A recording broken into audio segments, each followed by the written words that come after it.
विधान परिषदेमध्ये अबू आझमींच्या वादग्रस्त वक्तव्याचे पडसाद उमटले। अबू आझमी यांना जेलमध्ये टाका, अंबादास दानवे यांनी मागणी केली। अंबादास दानवेंच्या मागणीला फडणवीसांनी उत्तर दिले, चूक झाली असेल तर नक्कीच जेलमध्ये टाकू असं फडणवीस म्हणाले।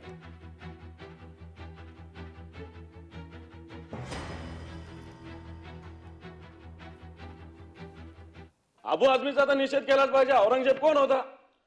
औरंगजेब कोण होता त्याच्याविषयी जर अबू आझमी बोलत असेल तर त्याच्यावर कारवाई झाली पाहिजे। अबू आझमीवर कारवाई झाली पाहिजे। अबू आझमीला जेलमध्ये का टाकलं नाही? गृहमंत्री बसलेले तो समोर, आता उचलून टाकायला पाहिजे त्याला जेलमध्ये, आपल्या इथल्या लॉकअपमध्ये। सभापती महोदय जेलमध्ये टाकीन, 100% टाकू। जितेंद्र आव्हाड काय बोलत? त्याच्यावर कधी निषेध नाही केला तुम्ही? जितेंद्र आव्हाड या ठिकाणी म्हणतात की औरंगजेब होते म्हणून छत्रपती शिवाजी महाराज, औरंगजेब किती बलाढ्य होता, महाराज 5 फुटाचे होते, हे रेकॉर्ड होत। त्याच्यात नाही निषेध करत तुम्ही, असं सिलेक्टिव्ह करू नका।